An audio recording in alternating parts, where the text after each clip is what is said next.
Hello students, मैं सुधांशु स्वागत करता हूं आपका आशीष तिवारी यूट्यूब चैनल पर। आशा करता हूं कि आप सभी अच्छे होंगे।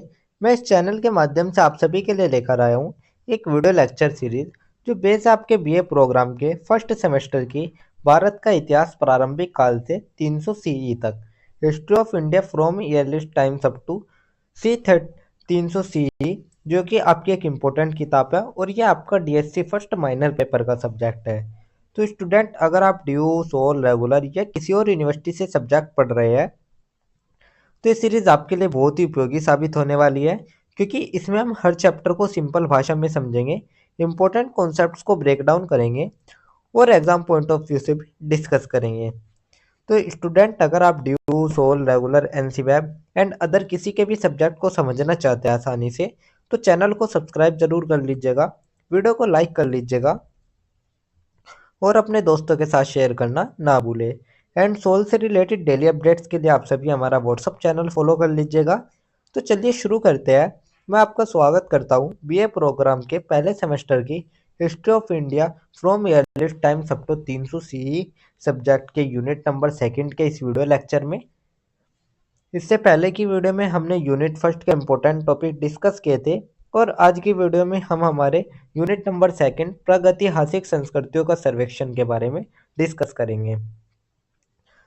तो स्टूडेंट, आप सोचिए, लाखों साल पहले का भारत, नए नए शहर थे, न मंदिर थे, सिर्फ घने जंगल, गुफाएं और पत्थर उस समय पर हमें देखने को मिलते हैं।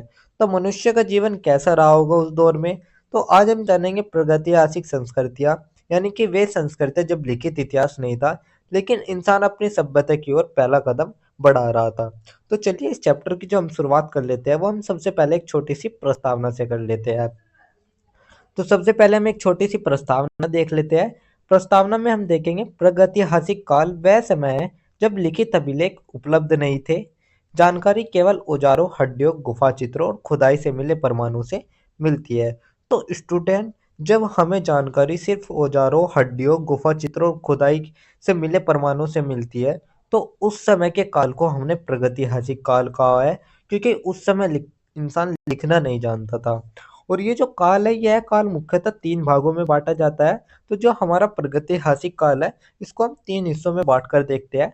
पहला हमारा पूरा पाषाण काल, ओल्ड स्टोन एज। सेकंड हमारा मध्य पाषाण काल, मेसोलिथिक एज। थर्ड हमारा नव पाषाण काल, न्योलिथिक एज।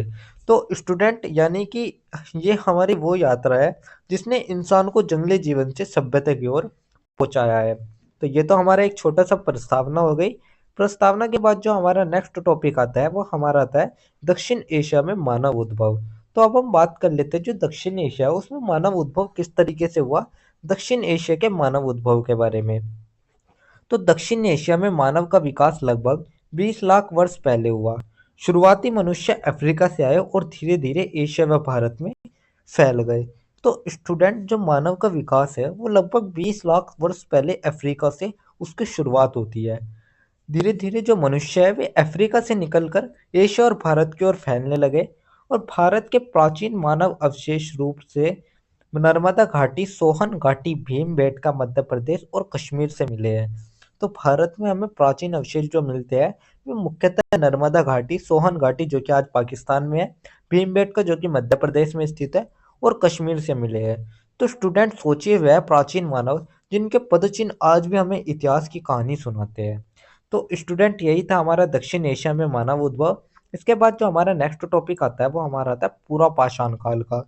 तो अब हम बात कर लेते हैं हमारे पूरा पाषाण काल के बारे में।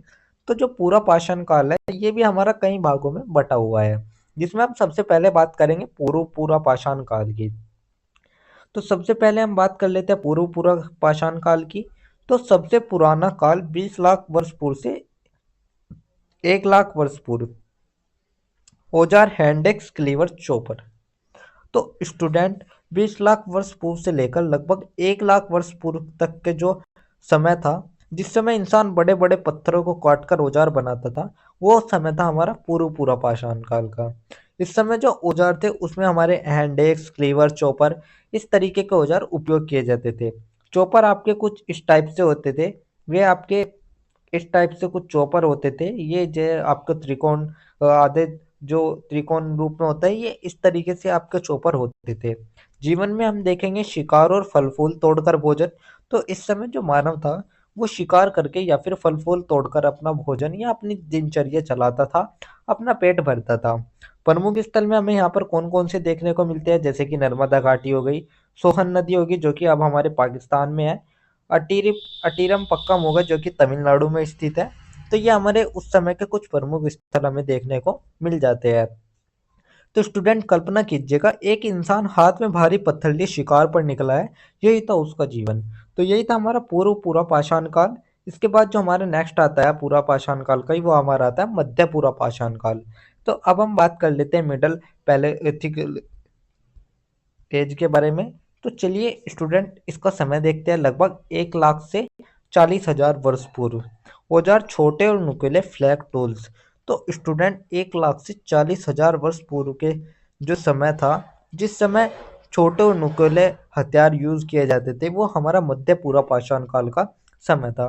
तो इस समय के जो औजार थे वे छोटे और नुकीले हो गए थे, जैसे कि फ्लैग टूल्स हो गए, और जीवन में शिकार में दक्षता, छोटे समूहों में रहना। तो अब जो इंसान था वो छोटे समूह में शिकार करने भी लगा था। इसके जो प्रमुख स्थल हमें देखने को मिलते हैं उसमें हमें बेलन घाटी जो कि उत्तर प्रदेश में स्थित है, और नर्मदा घाटी हमें इसके प्रमुख स्थलों में देखने को मिल जाती है। तो यही था हमारा मध्य पूरा पाषाण काल। इसके बाद जो हमारा नेक्स्ट आता है वो हमारा आता है उत्तर पूरा पाषाण काल। तो अब हम बात कर लेते हैं उत्तर पूरा पाषाण काल के बारे में। तो समय लगभग 40,000 से 10,000 वर्ष पूर्व। तो स्टूडेंट जो हमारा 40,000 से 10,000 वर्ष पूर्व के बीच का जो समय था, जिसमें जो इंसान के औजार थे वे उन्नत हो गए थे, उस समय को हम उत्तर पूरा पाषाण काल कहते हैं। तो इस समय इंसान के औजार जो थे उन्होंने उन्नत कर लिए थे, और साथ ही औजार में जो अब वे यूज करते थे वे ब्लेड, स्किपर्स, बोन टूल्स औजार में यूज करते थे। यानी कि बोन टूल्स हमारे होते हैं हड्डी से बने औजार। तो उस समय ये इन औजारों का उपयोग करने लगे। सांस्कृतिक पहलू में देखें तो भीमबेटका की गुफाओं में चित्रकला, शिकार नृत्य के दृश्य। तो जो हमें भीमबेटका की गुफाओं में जो हमें शैल चित्र या भित्ति चित्र देखने को मिलते हैं, वे हमारे उत्तर पूरा पाषाण काल के ही हमें देखने को मिलते हैं। तो इस समय भीमबेटका की गुफाओं में चित्रकारी की गई, साथ ही जिनमें शिकार और नृत्य के दृश्य हमें देखने को मिलने हैं। जीवन में देखेंगे बेहतर शिकार तकनीक, जानवरों की हड्डियों से औजार। तो अब जो इंसान था वो बेहतर शिकारी था, और साथ ही उसे कलर की समझ भी वो विकसित कर चुका था। तो यही था हमारा उत्तर पूरा पाषाण। तो यही था हमारा पूरा पाषाण काल, जो कि मैंने आपका 3 भागों में बांटकर आपको बताया है। इसके बाद जो हमारा नेक्स्ट आता है वो हमारा आता है पूरा पाषाण कालीन संस्कृति। तो अब हम बात कर लेते हैं पूरा पाषाण कालीन संस्कृति के बारे में। तो इस दौर में हमारी कुछ मुख्य बातें थी, जैसे कि खाना बदोश जीवन। तो जो इंसान था वो खाना बदोश जीवन था, वो उसका कोई स्थायी जीवन नहीं था। वो शिकार के, फल फूल की तलाश में एक स्थान से दूसरे स्थान पर भटकता रहता था। आग का प्रयोग, तो इस समय जो आग का प्रयोग था वो भी होने लगा था। साथ ही गुफा चित्रों से धार्मिक और सामाजिक जीवन की झलक भी हमें देखने को मिलते हैं। जैसे कि हमारी भीमबेटका की गुफा में जो चित्र है, उनसे हमें धार्मिक और सामाजिक जीवन की झलक देखने को मिल जाती है। यानी कि जो इंसान था वो अब प्रकृति से जूझते हुए धीरे धीरे सामूहिक जीवन जीना सीख रहा था। तो यही था हमारा पूरा पाषाण संस्कृति। इसके बाद जो हमारा नेक्स्ट टॉपिक आता है वो हमारा आता है मध्य पाषाण काल।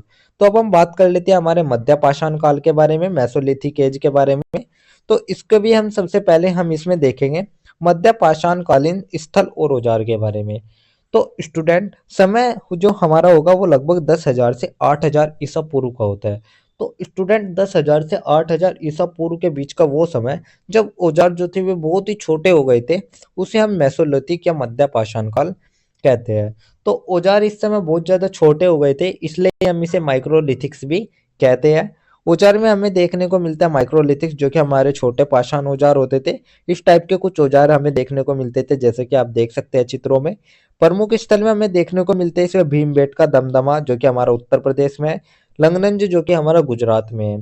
तो ये कुछ प्रमुख स्थल थे हमारे मध्य पाषाण काल के। तो यही थे हमारे मध्य पाषाण कालीन स्थल और उसके औजार। इसके बाद जो हमारा नेक्स्ट टॉपिक आता है वो हमारा आता है जीविका शैली को लेकर। तो अब हम बात कर लेते हैं हमारी जीविका शैली के बारे में। तो अब इंसान ने एक बड़ा कदम उठाया था, उसने शिकार और संग्रह जारी रहा, पर साथ ही कृषि की शुरुआत भी उसने कर दी थी।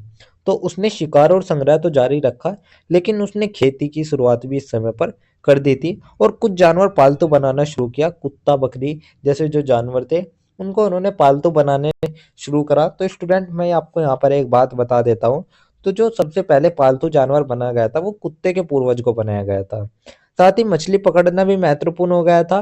तो जो मछली पकड़ना था, वो भी इस समय की एक जरूरी आवश्यकता बन चुकी थी। तो यही थी मध्यपाषाण कालीन की जीविका शैली। इसके बाद जो हमारा नेक्स्ट टॉपिक आता है, वो हमारा आता है मध्यपाषाण कालीन संस्कृति। तो अब हम बात कर लेते हैं हमारे मध्यपाषाण कालीन संस्कृति के बारे में। तो इस समय हमें गुफा चित्रों में नृत्य और सामाजिक गतिविधियों का जो चित्रण है वो देखने को मिलता है, उनकी एक झलक देखने को मिलती है। साथ ही इस समय स्थायी बस्तियों की शुरुआत हो गई थी। जो इंसान था खानाबदोश था, वो ये खानाबदोश से स्थायी बस्तियों की तरफ बढ़ रहा था। साथ ही मृतकों को दफनाने की परंपरा भी इसी साल में, हमारे इसी काल में शुरुआत हुई थी, मृतकों को दफनाने की परंपरा भी। तो यही था हमारा मध्यपाषाण कालीन संस्कृति, यही था हमारा मध्यपाषाण काल। इसके बाद जो हमारा नेक्स्ट टॉपिक आता है, वो हमारा ओवरऑल पूरे चैप्टर का एक छोटा सा सारांश आता है। तो अब हम ओवरऑल पूरे चैप्टर का एक सारांश देख लेते हैं। तो स्टूडेंट, यह था हमारा प्रागैतिहासिक, जिसमें पूरा पाषाण काल था, जिसमें औजार बड़े और भारी थे, जीवन खानाबदोश था। मध्य पाषाण काल में औजार छोटे थे, कृषि और पशुपालन की इस समय शुरुआत हुई, और इस काल ने मानव जीवन को जंगली व्यवस्था से सभ्यता की ओर बढ़ा दिया था। तो यही वो दौर था जिसने इंसान को जंगली जीवन से सभ्यता की ओर बढ़ाया। और जो आने वाले हमारा नेक्स्ट चैप्टर होगा, उसमें हम बात करेंगे हमारे नवपाषाण काल के बारे में। तो आप सभी का बहुत बहुत धन्यवाद। यही था हमारा एक छोटा सा निष्कर्ष, जिसके साथ हमारा यूनिट नंबर सेकंड के इंपॉर्टेंट टॉपिक्स खत्म होते हैं। तो यही थे हमारी सेकंड यूनिट, जिसके इंपॉर्टेंट टॉपिक्स मैंने आपको शॉर्ट्स में एक्सप्लेन कर दिया है। अगर किसी भी स्टूडेंट को ये पीडीएफ या नोट्स चाहिए होंगे, तो आप हमारे टेलीग्राम चैनल को ज्वाइन कर लीजिएगा, वहाँ पर आपको ये पीडीएफ या नोट्स मिल जाएंगे। एंड अगर किसी भी स्टूडेंट का किसी भी तरह का कोई भी डाउट या किसी भी तरह की कोई भी क्वेरी होती है, तो आप हमारे कमेंट सेक्शन में या हमारे इंस्टा पेज को फॉलो करके भी पूछ सकते हैं। डेली अपडेट्स के लिए आप सभी हमारा व्हाट्सएप चैनल फॉलो कर लीजिएगा। और अगर आपको लेक्चर उपयोगी लगा, तो वीडियो को लाइक करें, चैनल को सब्सक्राइब करें, और अगले अध्याय के लिए तैयार रहिएगा, जहां हम बात करेंगे हमारी थर्ड यूनिट के बारे में। तो आप सभी का बहुत बहुत धन्यवाद। आपका दिन शुभ रहे।